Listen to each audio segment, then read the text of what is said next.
everybody, and we are live. It is Wednesday. I see Ray Abbott is in the house. We've got Dave Hallack. Good morning, colleagues. He says we've got people coming in from all over the world. Phyllis Anderson from Virginia. We've got Karen Dunning coming in. We've got Barbara Muhlenberg.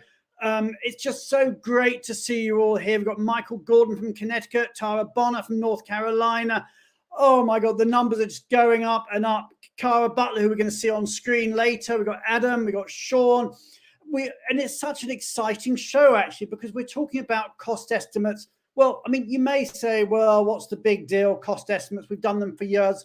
But what we're going to be talking about now on today's show is not just how you've done cost estimates in the past, but the future of cost estimates, how we can use modern technology, how we can use AI, how we can use predictive analytics, how we can use all sorts of great technology to really make things different. I mean, there's loads of really important stuff to talk about. So you know how it works, everybody. Please let us know who you are, where you are. I see rulers come in from London, people coming from all over the world. But do join in the conversation, write in the comments box, tell us who you are, where you're, what's up. And the other thing I'd say to you all, of course, is I know you're going to want your CPE credits, or many of you do. So I'm going to put them up here for a moment. These are your CPE credits. If you want them from ERC for your GMS or your CRP credits, they're there. You can see it there. If you want them for HRCI or for SHRM, then courtesy of our great friends at Rocket Mortgage, we've got that all up there too. Now, I'm actually going to ask for your help because we've got a really exciting show next week, and I'm looking for the funniest, punniest titles for you to help us name the show. So we're going to crowdsource the name of the show. And I'll tell you what the show is next week. I'm super, super excited to say that next week, our very special guest is going to be the head of HR for NASA. And we're going to be talking about mobility in space. How cool is that? We've got NASA on the show next week. So I've called the show It's Out of This World, but I've heard lots of other puns out there from people. I won't name some of them, but I'm leaving it to you. Come with your puns. We're going to be talking about what it's like if you've got mobility in living in a tin can in space, sharing with cosmonauts, different cultures coming together. It's going to be an amazing show next week when you've got 15,000 people applying for 10 jobs. What's life as an astronaut, the training they go through. So everybody, make sure whatever you do, you tune in next week for the show with Brady Pyle from NASA, and we're going to be talking about that. But if you've got cool ideas for names, then put them in the comments box and we'll try and see whether we can use some of your names. Anyway, so that's next week. Let's move on with this week. And of course, as ever, I'm super delighted. The sky's the limit. I like that one. In fact, it's beyond the limit, isn't it? So anyway, so we've got coming onto the show right now, we've got the wonderful Julia Onslow-Cole, who's going to be giving us this week's immigration update.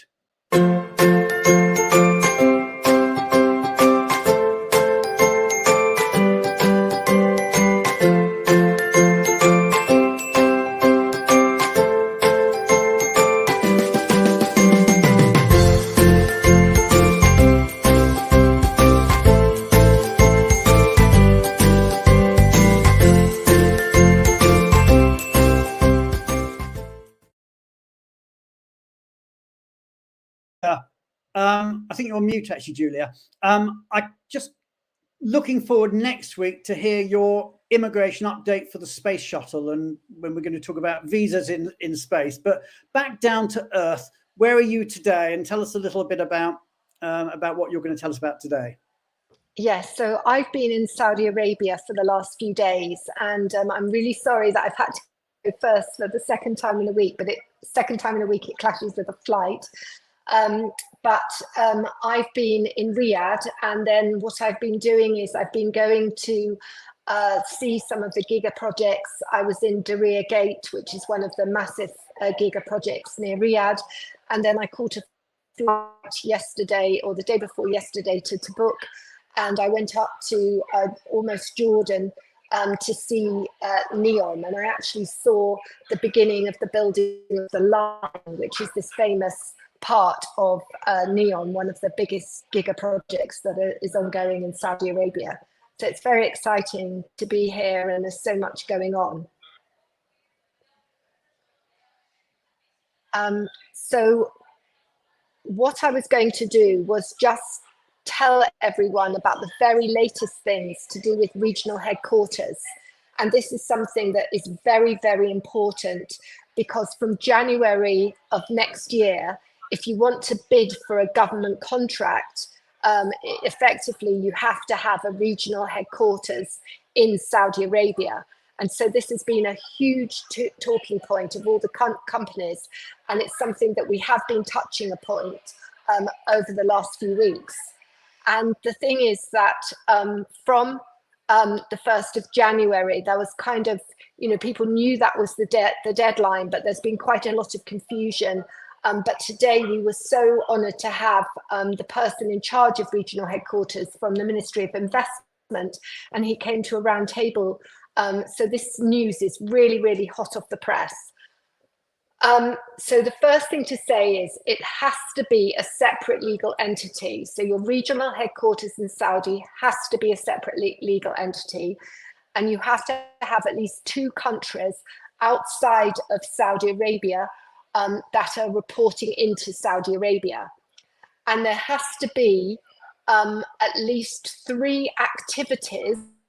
These are non-commercial activities that you are the regional headquarters for. So it could be finance, it could be marketing, but it has to be 3 non-commercial activities.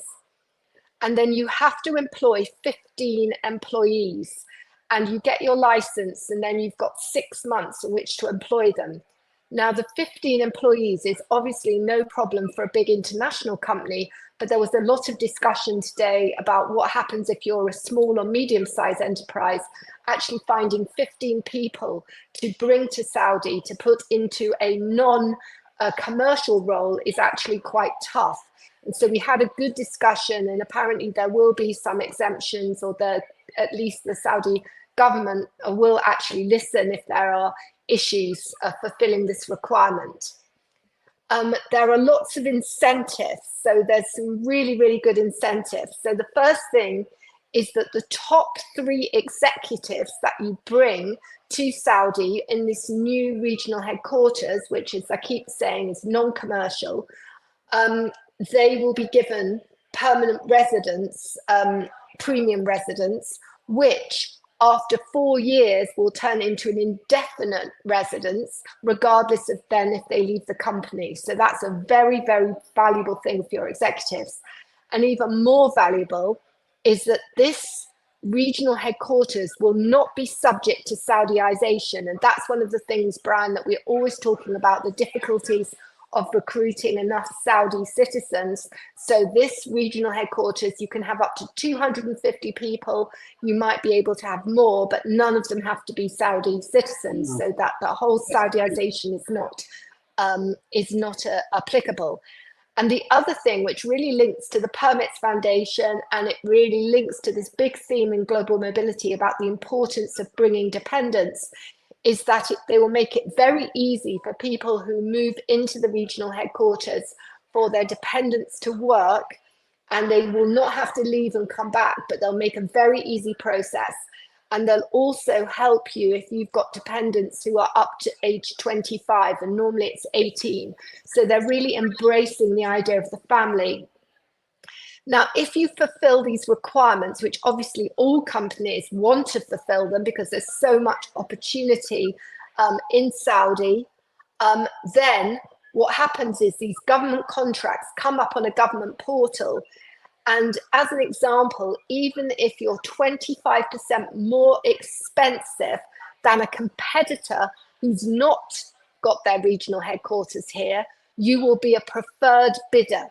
That's quite significant. Obviously, you get past the technical stage first, but say if you're 2 companies, one company A, one company B, and you're 25% more than company B, but you have your regional headquarters, you would win the tender.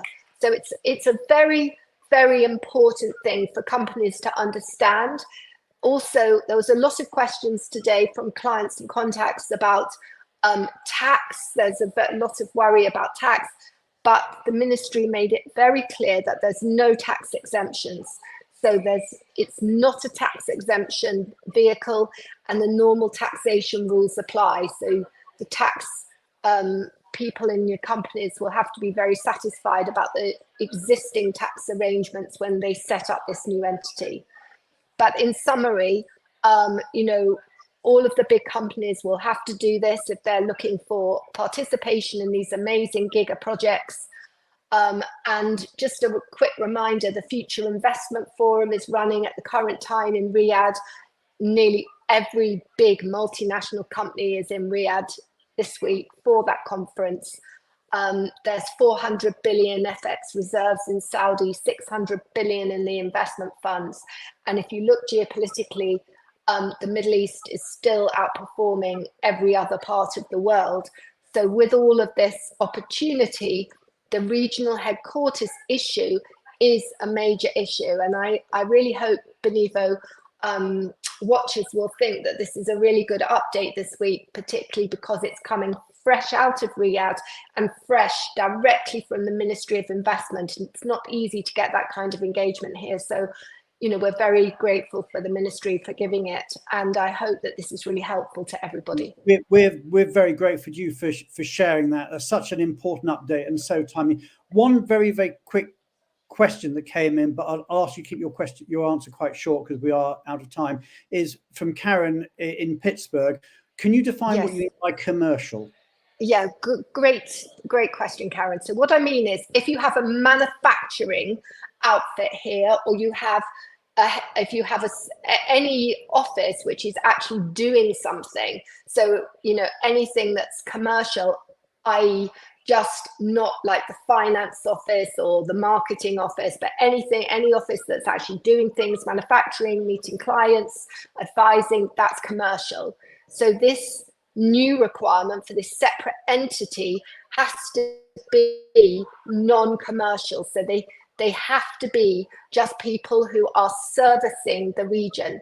And it's a really, really great question, Karen, because there are a lot of questions about, well, in professional services, often the people who are like head of finance, head of legal, they actually do marketing and they actually work for clients, but they were quite strict about it, and really they should be disengaged from the normal day-to-day running of the business in a commercial sense, but they should be looking after these other functions. Okay, so thank you so much, Julia, for that update. I know you've got to run for a taxi now because you've got a flight to Dubai. So running as ever from place to place. But thank you so much. What we're going to do now is we're going to share the breaking news. So let's quickly put on our breaking news. Take care, Julia, and we'll see you next week. Thank you.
To everybody who's moved job, everyone who's been promoted, and if you're out there looking, then there's loads of jobs out there as well which we've posted.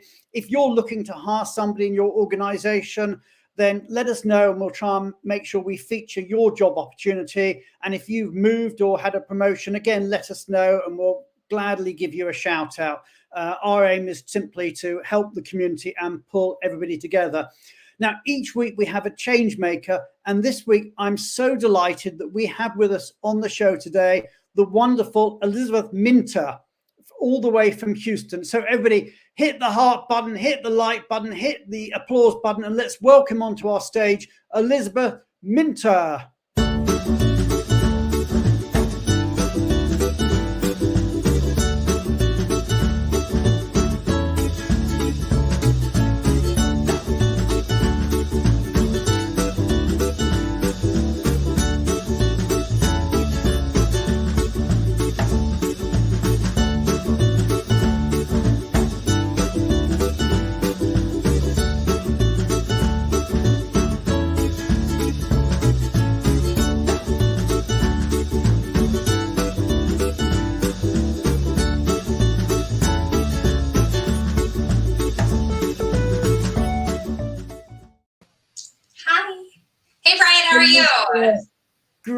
Great to have you on the show all the way from Houston. It's a bit of a theme to Houston because we're back there again next week when we're talking for the NASA show.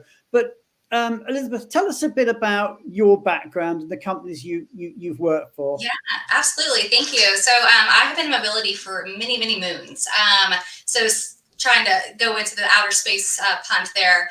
I started back in probably 2010 with international relocation. So that was even really kind of before the global mobility world captured. As it started to transition, I had a manager tell me that he liked to play chess with people's career, and he put me in the new global mobility department, and it took. I loved it. So depending upon the company, I have either done policy design, relocation, domestic, tax services, immigration, etc. I love being able to help people get from point A to point B. I love issues, so I like to find solutions, and depending upon nationalities, etc., trying to figure out how we're going to get these people to these locations. So from cost estimates to policy design, etc., that's kind of been my niche, and so I love the HR part of that, and continue to build it and try and help where I can with other people. Cool. And Elizabeth, all our change makers have got a passion for technology and also a passion for a charity. And every change maker nominates a charity, and we at Benevo support that charity on their behalf as a thank you to them for being a change maker. But I think you're a first, because you are the first person of our change maker group who's actually set up their own charity. So tell us about that. I mean, that's just amazing. So tell us about the charity you set up, why you did it, and what it does. Yeah, thank you so much. So my father passed away 5 years ago. I'm so sorry to hear that. Thank you. And so,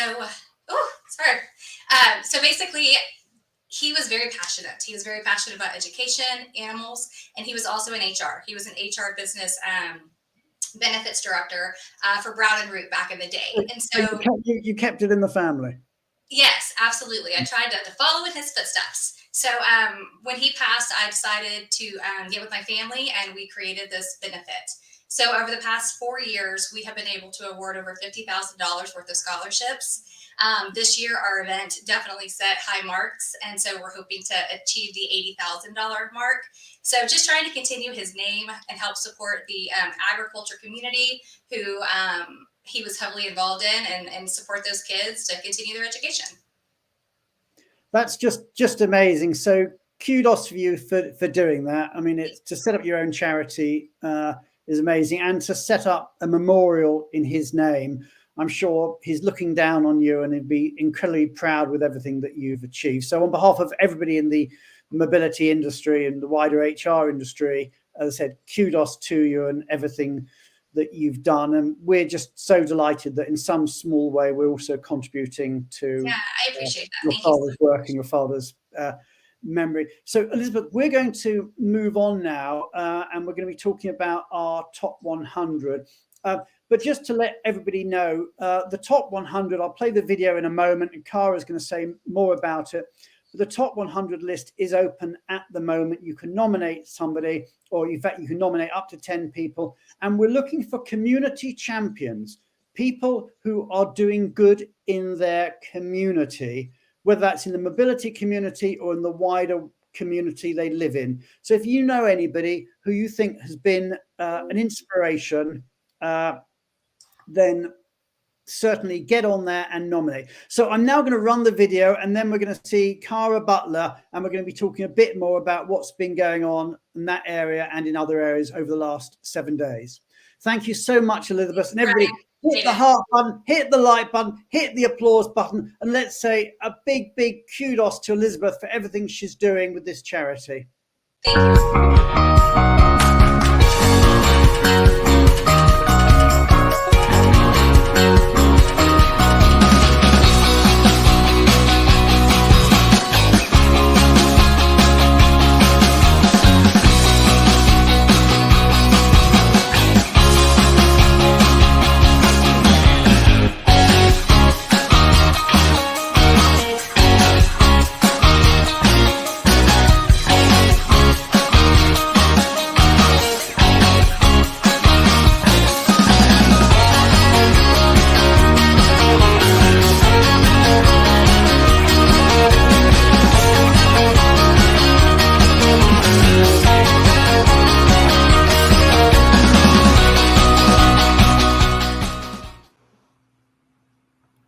Hi, Brian. Cara, how are you doing? I'm good. How are you doing? Yeah, good to see you. You're also in Houston, aren't you? I am. It's the theme this week and next week. And next week, there's a real sort of Houston thing going on. I think I'm turning Texan. Yeah. So, Cara, what are you going to tell us about? Gosh, well, I'm going to give you an update on some of the things that we've been doing. Last week, our sales team was at WERC in Boston. It was the first. It was fantastic. Congratulations to everybody at ERC for putting on an amazing event. It was a great event, and we saw so many people. So I just wanted to shout out to some of the people that came by our booth: Karen Hell and Sky Wiseman, Melissa Knight, Lisa Mulholland. So a lot of good people, and we talked about Benevo and did the innovation session, and it was a really great event. And also on the list is, of course, what you were just referring to, the top 100 community champions. So again, to reiterate, these are people that have really done good in their community, giving back, just their exceptional efforts. We want to recognize that. So nominations end on November the 15th. So be sure and get your nominations in. And I think Tally's going to put the link to register and to nominate in the chat room. So other things going on, we're going to be in some events upcoming. So in November, we have the FEM EMEA event, and we're going to be speaking on a panel there, an expert session. That's going to be November 1st. At 10:20 is our session. And I think, Brian, you're going to be there, Beth. I'm going to be there with Beth. And if you're London based, so you can get to the FEM conference. Obviously, I've got a soft spot for FEM myself. Me too. So absolutely. So please do stop by and say hi. Love to see you next week. It is, yeah. Next week on the 1st. Yeah. And then the next event coming up after that is the GME live session. We're going to be live at that event. That's going to be November the 9th at 1:45 and at 2:45. And Beth and Tom are going to be speaking then. So come out and see them if you're in London. Then also coming out this week, we have a new video, a promotional video that we're sharing with everyone. And I think, Tally, you're going to put that in the chat room as well. But it's what is Benevo?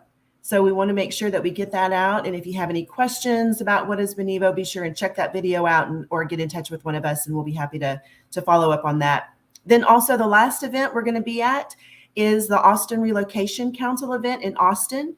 That's their fall meeting. It's going to be on November the 8th. We'll be speaking on a panel there about emerging technologies and trends. So really exciting. So be sure and register, and Tally's going to put that link in the chat room as well. So that's it. Busy month. It really is. It really is. So, okay. So now we're going to move on, and we're going to be talking about Costa's turning Texan. Absolutely. There's probably their song in there somewhere. I need to get out and write a song.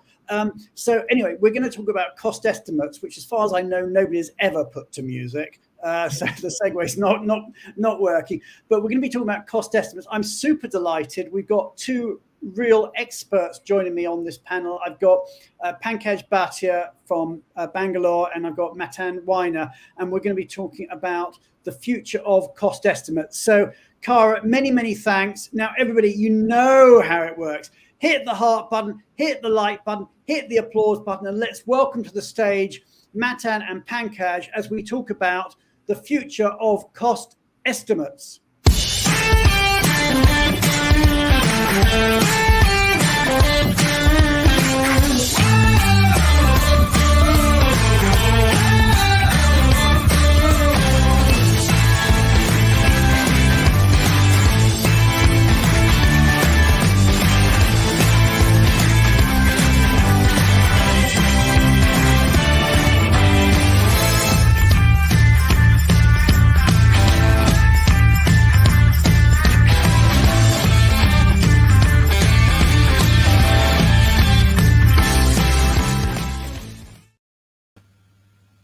Hey, Brian, how are you? Hey guys, right. Okay, let's get down to business. We're going to be talking about cost estimates. How am I getting so excited about cost estimates? It's a cost estimate, for God's sake. Right, we are going to really raise the bar talking about cost estimates. Actually, you know what? Before we get started, I'm going to ask the question of the audience. And let's get a little bit of audience participation. Because I remember back in the day doing cost estimates that, well, sometimes I didn't do them at all. And sometimes they say, do you want a cost estimate? Do a cost estimate. So it was just like that. And it was quite old school. So the question I want to ask the audience is this, is if you're looking at a typical assignment, okay, how many cost estimates do you normally perform per assignment? And I'll give you some choices. Your first choice is none. You don't do any cost estimates for the assignment. Your next choice is, well, I do one based on the facts given. So I know what the facts are. I do my cost estimate. Your next option is, well, I do 2 to 3 what ifs. So I'll do a cost estimate based on the facts I've got. But you know what? I'll also look at twiddling it a bit and coming up with a couple of ideas. And then the last option is actually I do multiple different what if calculations. So there's a question for the audience. So out in LinkedIn world, in YouTube world, wherever you're watching us, do just feed in the comments box how many cost estimates you typically do for each single assignment. So let's see what the answers are.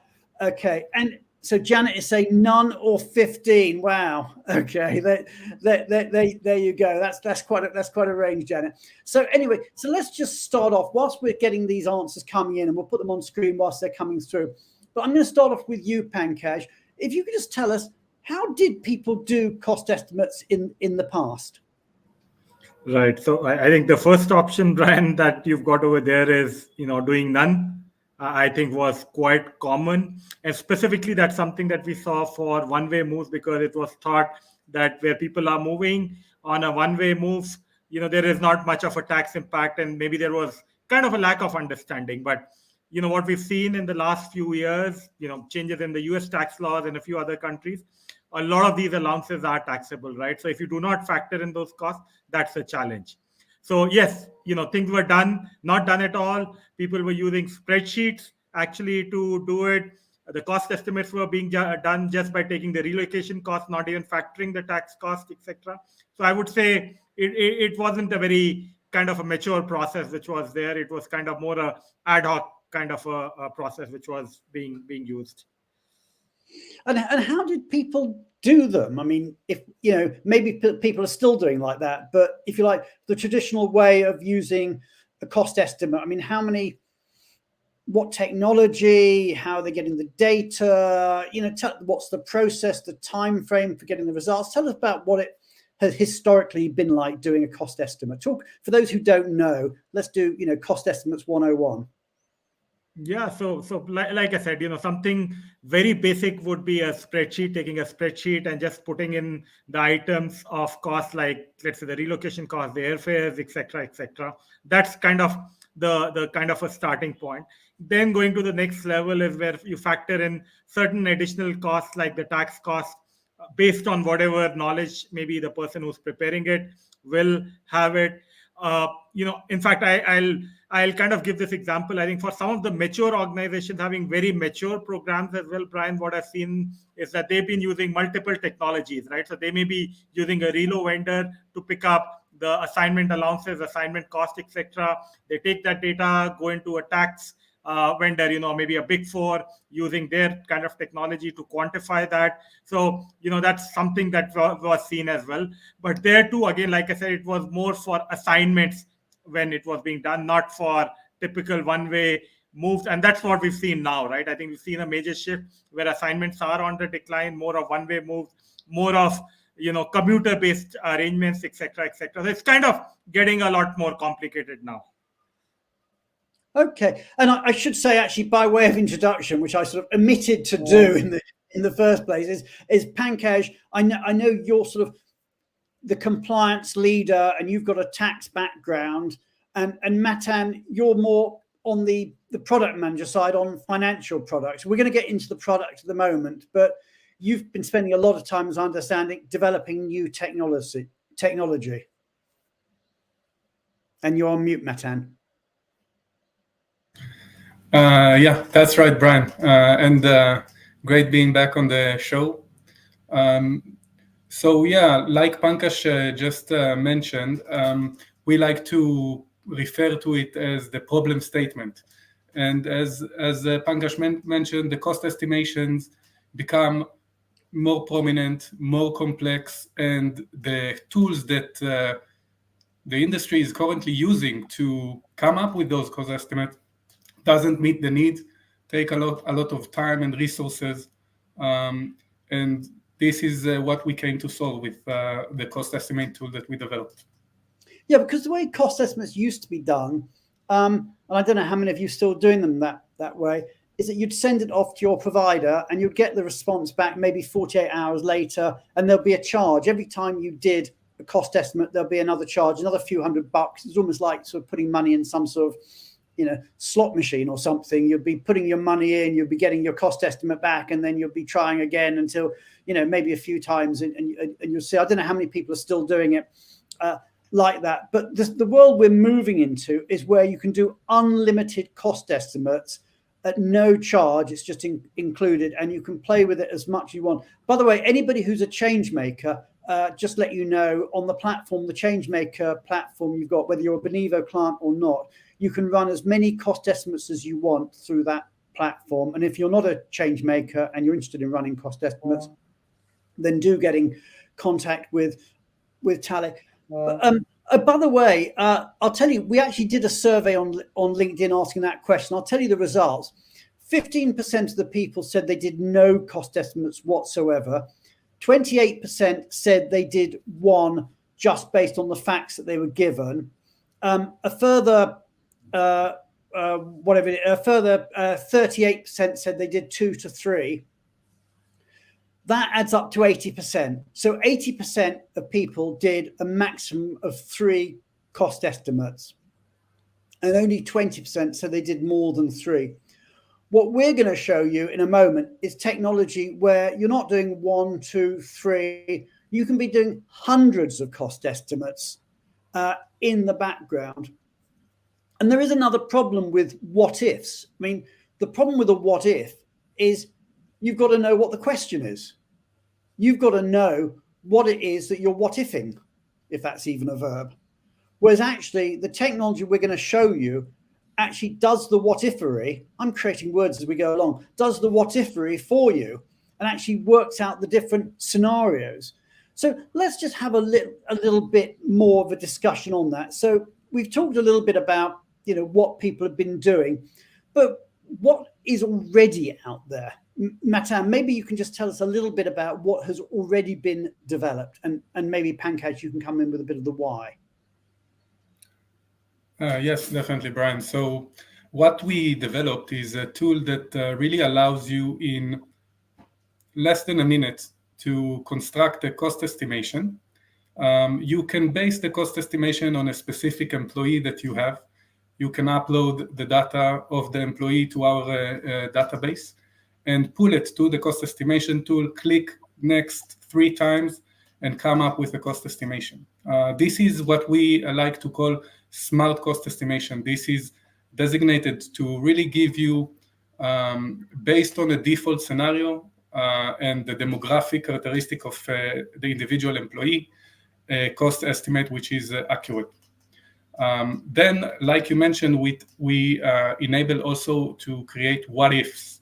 So maybe you don't have a specific employee in mind, or you want to keep it on a low note and not let people know that somebody is maybe relocating. In those cases, you can run a what if. So instead of pulling the information of an employee, you enter a possible employee or a characteristic that match the scenario, and use the same cost lines from your policy, pulling them directly, able to edit them if there need be, and come up with a cost estimation under a minute. Now, and that's quite useful if maybe you're doing a project and you're moving, 30 or 40 people out into a particular location, exactly. and you can just do the cost estimate, without actually putting the data of the individual. You just say this is like a sample scenario and see what the cost might be like, and start aggregating it as well. Or as you said, it might be confidential. You may not want people to know who is the person. It may be a new hire. So I mean, there's some cool stuff. I mean, I just saw a comment here. Let me see if I can pull it up. I think it was from Glynis. She said, let's see if we can pull that one up. Yeah, I remember pulling all the data manually and plugging cost estimate data into a spreadsheet. I mean, we are not doing that. Exactly. I mean, one of my great lines, my mantras I put through this show time and time again is, why do we get better technology in our everyday lives than we get in our relocation life? And what can we do to get, if you like, consumer grade technology? We wouldn't be doing that. And similarly, if I'm watching a program on Netflix, it's going to come back to me and say, well, you know what? If you like that movie, what about watching this movie? And it's helping me in this way. So tell me a bit more about what we can do at the moment. Yeah. So on top of the smart cost estimates, we built an additional capability, which is the cost saving scenarios. Like you mentioned, we take the original scenario that the user on the management platform is conducting, and we take that as a baseline and run multiple scenarios in the background to find possible savings in different scenarios. Now, the two saving drivers that we developed so far are the duration of the assignment and the tax year. So by changing the duration of the assignment in a short while, we can bring a lot of cost savings, as well as in shifting the assignment start and end date together, we can save on tax differences. Okay, so what's happening there is that the technology is doing some what ifs for you. You can always do more what ifs yourself. And in fact, as we'll show, there's more what ifs we're going to be putting in as we build it out. But at the moment, there's what ifs already built in. So it's showing us a little bit then about the different scenarios. It's showing us, and correct me if I'm wrong, maybe Pancake, you can come in here. It's also tracking all the exceptions as well, isn't it, automatically? It is. And Brian, just before I answer your question, I think one other point we did not kind of get into detail was the fact that as part of the setup that we do for a client, we actually upload all the data which they use, in terms of the allowances, in terms of, the other cost items which would be there. And that also does away with the need of doing anything manually, right? So we have a logic which is built in based on the demographics, which will be, home and host countries, the family size, the level of the employee, etc.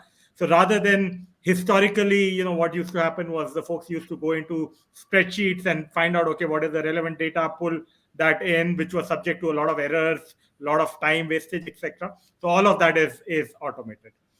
Coming to your question, Brian, that you had, yes, absolutely. So that's one other feature that we've introduced as part of the whole process, is about the ability to track any exception. So while a client may have certain specified data that they are using and they've defined allowances, etc. So as an example, let's say if someone has identified, a client has a budget of, let's say, $5,000 as rental for Chicago, and for a particular case they want to make an exception and put it as $7,000. If they want to use a different number, yes, they can do that. But what they will need to do is put in a reason on why they are using a number which is different from the standard policy. And the reason we've done that is so that you are able to track what exceptions you are making, because in a lot of cases, the mobility team gets held up later on saying, the costs are much higher than what you told us, right? And that's when you can pull in the analytics and see, okay, why that exception was granted, the business requested, and that's the reason, number one. Number two, if you're seeing those kind of exceptions happening time and again, right? So there seems to be a trend. So I think perhaps there's a need to actually review the policy, review your allowances, etc. So as part of the dashboards, etc., that we are able to generate, that provides a great source of information as well, which you can use for reviewing your policies. Okay, we're going to get into a demo at the moment. I'm sure people would love to see a demo. Just one quick question before we do. It came from Wade Bevans. I'll address it to you, Pankaj. Does the tool handle restricted stock units or equity reporting? At the moment, we do not have that as part of the automated tool, which is available currently, but we do have some tie-ups, etc., which are there, where those calculations can be done offline. Just very briefly, I'll explain, Brian, why we do not have that. Is because in terms of the taxability of RSU stocks, etc., is dependent on a lot of factors in terms of what is the value of the share currently, what is the likely value which will happen in the future, etc. So like I said, there are so many variables. There's a separate valuation, etc., which needs to happen. And, that's something which, like I said, is currently not part of the tool. But yes, happy to have offline discussions and share what other options we have available. Okay, now I'm guessing people would like to see a demo. So, Matan, shall I share your screen? Okay, sure. So I'm going to share your screen now, and that's come up. So tell me, what are we looking at here? Great, Brian. So what we see here is actually our cost estimation tool landing page. As we discussed earlier, we are separating between two types of cost estimation. The cost estimations that are tied to a specific employee, and the what-if scenarios that you mentioned. So what-if scenario is something that is more general, and you can play around with different scenarios differently. So we have those grid lines that are according to either cost estimations or the what-if scenarios, and the ability to create a new what-if scenario or a new cost estimation. Now I want to take us through an example of how we construct a what-if scenario. And what we'll do is just give a title for this what-if scenario for future discussion or to review. So we select a policy name, like a long-term assignment view from the top. And this is all pre-populated for each client.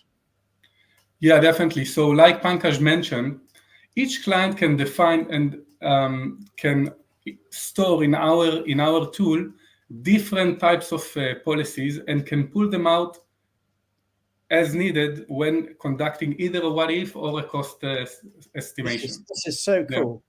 This must save hours and hours of time.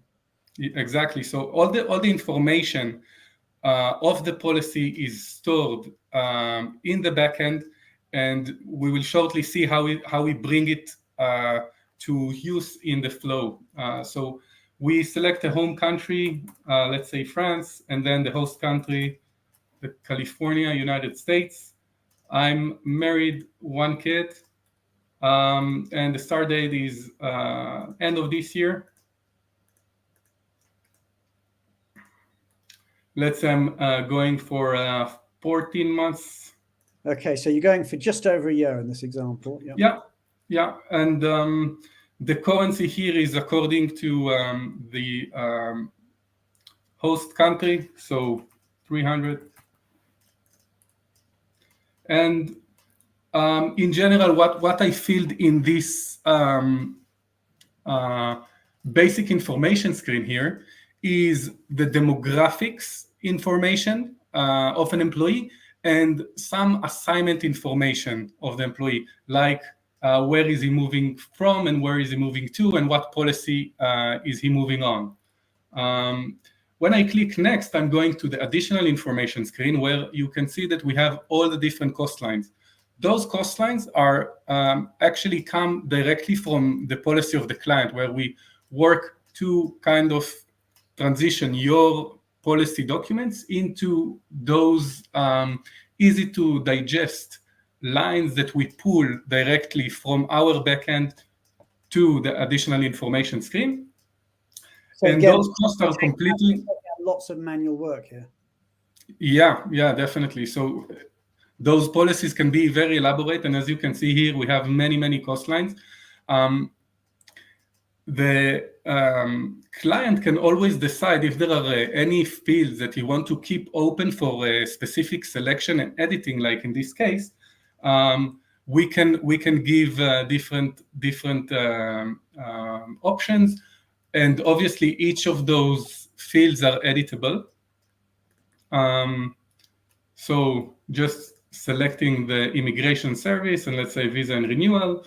And right now I'm ready to go. I'm clicking next. And this is the cost estimation screen, where I can view the entire cost estimate before I run the calculation. And what we have here is the cost components that we saw on the additional screen and the demographic that we entered in the basic information screen. And we see a breakdown of what exactly is the salary and how it changes across the years. And obviously we can, if we know that the salary is going to increase, we can definitely change it. And as Pankaj mentioned, once you change it... Okay, that's quite cool. So if you've got a multi-year assignment, you can sort of put in inflation or other based salary adjustments over the period of the assignment. Exactly. And this is editable per cost line. So if you know in advance that some costs are going to change in different years, you can obviously can change and edit those. And having a comment is very important in order to keep track on why were changes made. Now, if you forget and try to run a calculation, we will immediately show you that you need to add a comment. So it forces you to keep a note of the exceptions, or so you've got exactly. So you know this is according to that. Now, once we completed this, we can.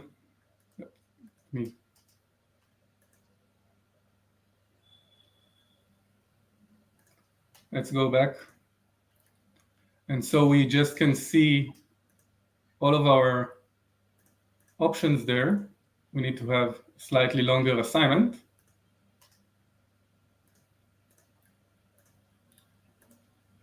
And while Matan does that, Brian, just a couple of points. So the engine, which is actually powering the calculation from the tax perspective, is actually powered by Rialto Partners. So, it's a Big Four tax logic, which is available.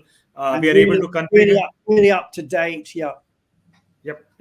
And again, we've seen some clients, for example, they may be using another Big Four to do their tax return. So we are able to configure the positions. If there's kind of a slight variance there as well. And just taking Kevin's comment here, or his question, how is the default data obtained? Yeah, so this is something that we define in advance on our back end of the platform. We set the default information of the cost line based on the client information that it provides in the policy. So for each policy type, we define the relevant cost lines. We can either enter single values if there is only one value. We can obviously have also cost line that change according to different variables, like, for example, family size or routes. If the relocation is from India to Canada, for example, or from Germany to the US, there might be some different costs as well. Okay. So we can define that. So let's move on. Let's run the scenario and let's just see what the looks like.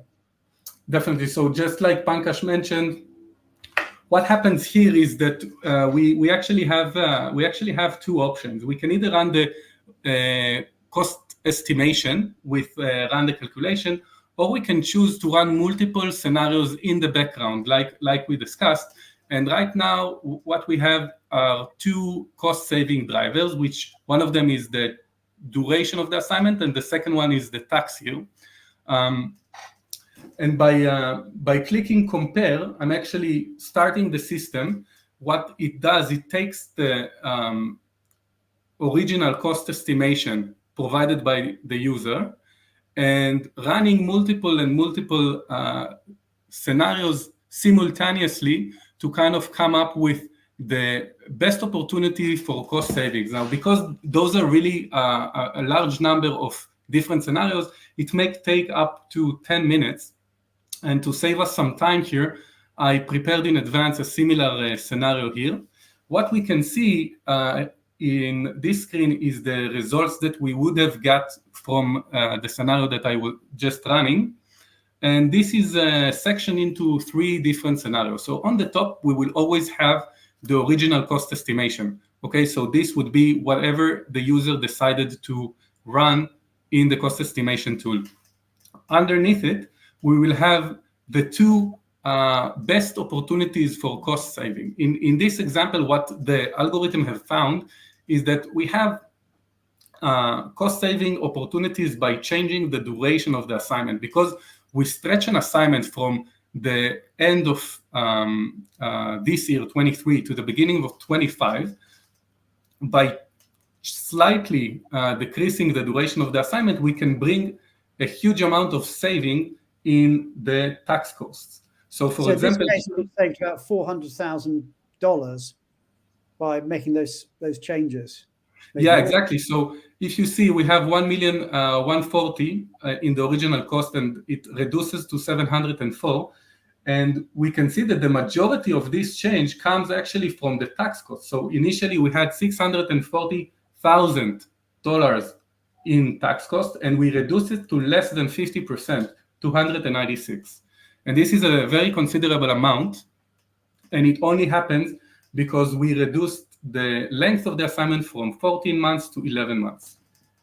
Okay. And if I may, let me just, I'm going to take this off screen for the moment, because I think we let's move on with the discussion in the interest of time. So, I mean, I think what we've seen is that's amazing, because that was doing, you know, we didn't show them all, but that was doing hundreds of scenarios in the background, and was coming up with the ones that it thought could give us the best data. Now, I've got a couple of questions who come in, and then we're going to move on to look at the future. So here's a question from Michelle. She said, I assume there is an implementation that includes all the policy information and the client budgets. Now, I know, Pankaj, although there is an implementation, there's no charge for implementation. So tell us a bit about that.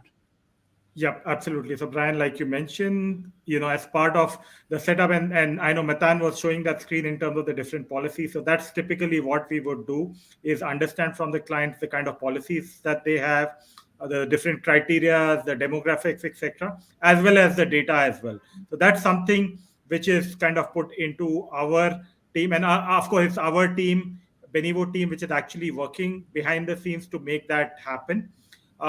So that's more at the time of implementation. But even, you know, typically what we've seen, Brian, is that the data gets revised pretty frequently as well. So for example, things like the cost of living or other things also get revised. So it's not that we don't even charge at the time of implementation, but any subsequent changes, any subsequent updates, etc., which are there, are also included, in a standard license. I'm going to move the conversation on because we haven't got long. We've got quite a few questions coming in. I think actually you've just answered this one, because Hannah said, who is responsible for making the policy benefit amount changes in the cost estimate engine?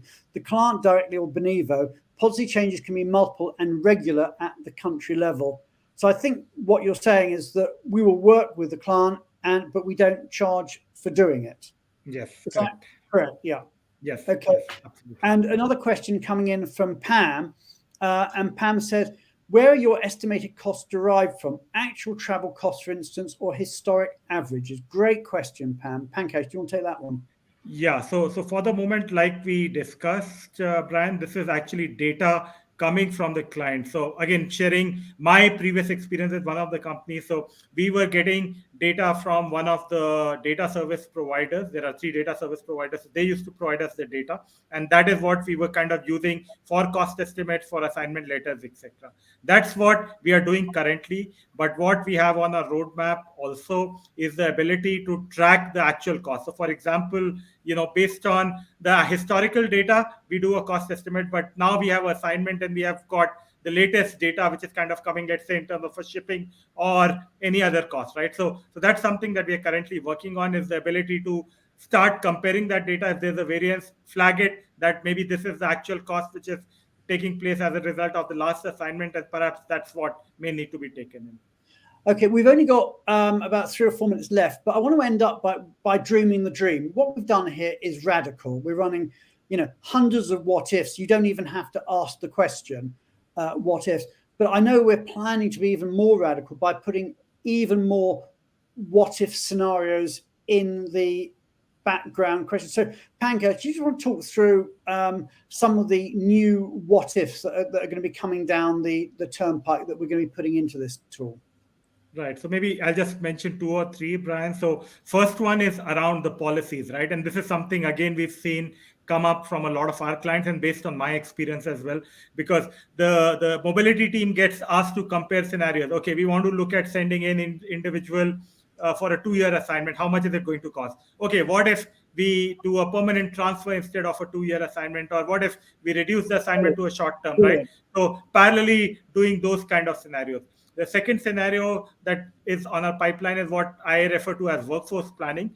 So there is a position which is, let's say, open in a host location, but the business has the ability to deploy talent from a multiple home countries, right? So the ability to actually do those multiple scenarios of comparing how much would it cost to send a person into a location from different home location. That's another thing.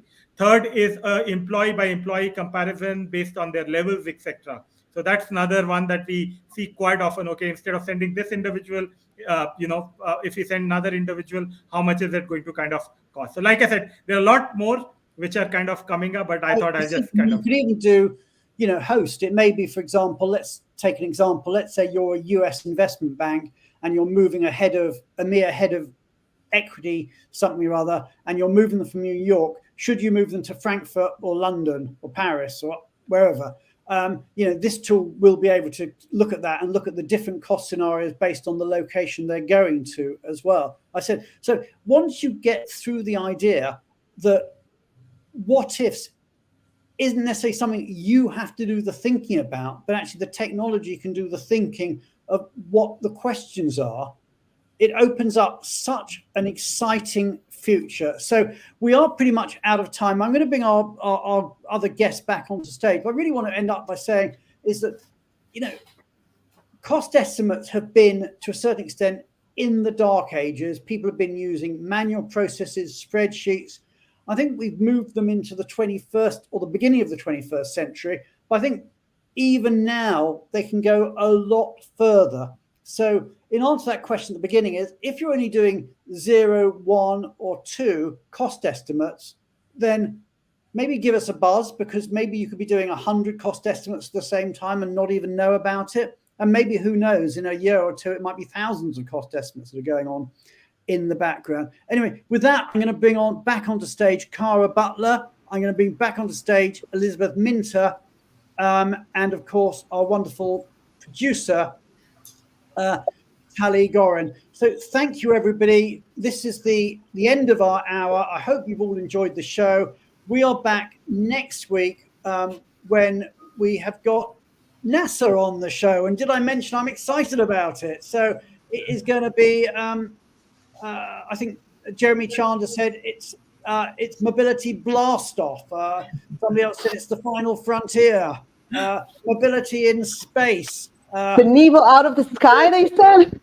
This is going to carry on, and it's out of this world. Whatever you want to call it, it's going to be cool next week. Do make sure you join us next week. Take care, everybody, and have a wonderful, wonderful week. Take care. Bye. Thank you. Bye.